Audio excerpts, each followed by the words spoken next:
Okay, so it's quite a shocker that Canada's personal household debt is larger than our national GDP.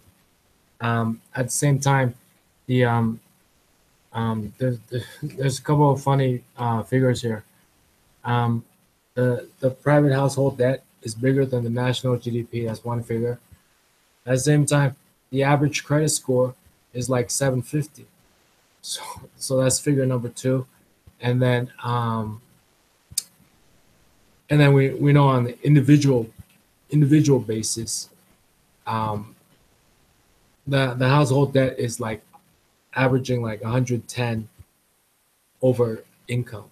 So as a nation, 30 million people as a nation, as a group, um, household debt is higher than the entire GDP. Um, and then and then as individuals, the average credit score is 750. It's quite high. Um, and then and then as workers, um, your bills are like 110% of your income. So what's going on here? How can credit scores be so high and yet household debt? I mean, your household debt is high more than your income. I think household debt is one scenario that would explain is that household debt is concentrated with only a small group of people who owe a lot of money, and then everybody else, including students like millennials, who are paying off like small credit cards and stuff like that, have really good credit score. So on average, credit score is really high, but they might be young millennials, if consumers paying off their bills. Credit score is really high, and yet who owes so much debt they can't even pay it back with their income? Some group. So that scenario explains both high credit score among people with like students, millennials, who are conservative, living within their means, so they have high credit score, and then there's a group whose debt is bigger than their income. But as a nation, the debt that's out there is bigger than the national GDP. So that explains it. Um, after my divorce, I was I got caught. It's the second time I got caught in my life um, trying to time the economy. Um, when I was um, I didn't know how to pick stocks. I only knew how to pick stocks. I saw like after I was settled down. So the first time I chose a couple of like really really bad picks. So that's the first thing I learned. And then the second mistake I learned was to try to time the economy. Because then, because after my divorce, um, uh, I spent a lot of money, just like enjoying myself. And the economy never really bounced back the way it was. And to complement that, there was all sorts of like extraneous events like Donald Trump getting elected, and then the borders closing, and then racism and all these social issues, Colin Kaepernick taking a knee, right? And then NAFTA, and then household debt, national house, so all sorts of stuff. But when I was settled down and I was working steady, it was just like, just go to work, make money, put into your savings account, and watch it grow, right? And but then it coincided. I remember last day working full time. That same day, I was driving home in the middle of the afternoon, Sears had laid off like practically everybody. Sears Canada had laid off everybody. So in the middle of the afternoon, I was caught in traffic. Literally, everybody's going home because they were laid off from Sears that day. It was so freaky. I wasn't working for Sears. I was just working at another company.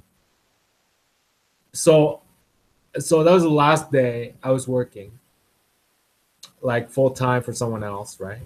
As an employee. So I thought, okay, so I'll just hop my car and go home in the middle of the afternoon all by myself. No, the same day, Sears laid off like everybody. I was caught in traffic, and everybody like was was kind of feeling like shit, right? So yeah, and then and then and then and then so I thought to myself, right? I'll just wait out. I like it was like I think it was like maybe spring. I forgot, whatever. But I said I'll just wait out for a couple of months. So until then, I'll just enjoy myself. I'll go out, you know, out, like after in the evenings and eat and drink and watch sports and stuff. And then after that was over, I gave it a few months. The economy never came back. It was like, oh, it's even harder now going to the United States. They're closing the border, and then there's racism, and then there's household debt, and then there's 49% poverty. I was like, holy moly, this is totally different. This was not what I was expecting. And, and I remember just thinking, oh, after the summer, the economy will bounce back. It never bounced back. And this was this this is pretty much the second mistake I ever made. You know, I'm pretty new at investing. So my advice to you is don't bother timing the economy. I think it's going to be pretty flat for a while. So if you feel lucky, like you just got a job like Ann's story, fucking hold on to your money. You never know what's gonna happen. So now is not time to enjoy yourself. Um, and then my other advice would be if you're thinking of taking a plunge, but you don't really don't know how to, even though you're working steady like Ann's story, um, a program like Quicken or you might have heard MS Manager, MS Money. I, I think they discontinued MS Money though. Microsoft Money. I think they discontinued it. Um, Quicken, Quicken is like KFC. I just throw it out there because I'm using it. But then there are other software too. The whole point is it's not the same as just adding and minus because it's like accounting double entry ledgers. So and then right, it's double entry ledgers, and then it's not just the final number you have because then there's cash flow. Like bills happen at different days of the month, right? And then even though your paycheck's steady, like bills happen at different days of the month, and then throughout each day of the week, you'll be surprised. Like how days drag on sometimes, like money just starts leaking out, and then yeah, so it's a combination of cash flow because like expenses come in at different times, right? But your cash the same, right? So one week you might have like 5 bills, right? And then the next week you might have 0 bills. And if you have 0 bills, you want to blow off steam, right? But then the week after that, you got like 2 bills that just puts you under, like puts you into the minus. That's what I'm talking about, right? So one week you got 5 bills, and you just paid off 5 bills, and then the other week you got no bills, so you're bored, right? So you go out drinking for a night, that's like I don't know, $80, $100, right? Cover charge, drinks, dinner, right? And then the week after that, you got 2 bills. And then you got to cut corners on like your Visa payment or something. So that's what I'm talking about. Cash flow, right? And bills, right? As human psychology, after you paid off 5 bills, you just want to blow off some steam, especially if the next week there's nothing going on. You feel bored. So you got to see that. You got to see those bills. And then it's double ledger accounting as well. Like in order for things to add up. So it's not just straight plus minus. So a computer program like that, if you're thinking of buying a house, I would buy yourselves. You probably as a couple or something, $40 this Christmas, and just to see how your cash flow and how you are as a person, because there's a lot of psychology too. And you'll feel better, and then you that definitely I can afford all these things, or not. You'll see. So I learned all this after, but I recommend you learn it now. On the economy, it's gonna be flat. It's not gonna go up. So you feel like Anne, you just got a job. Anne's story. Feel like job.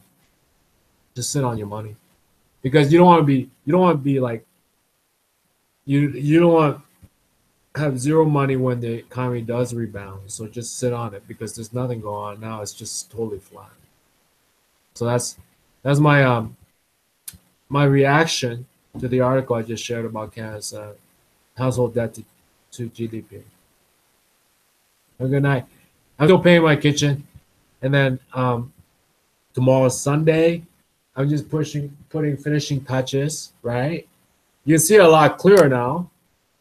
Right, and then I got to clean up. But they say when you clean up paint, all you have to do is just warm water and a rag. Just warm water and a rag. That's all you have to do. But you have to get on your knees a little bit. I have bony knees, so I don't really want to get on it. But just warm water and a rag. A mop doesn't do it. You have to get warm water and a rag. But I have bony knees, so we'll see how it goes. I'll probably wake up around 3 o'clock, 3 a.m., 4:30 at the same time. Just start painting. Shit, eh? Shit.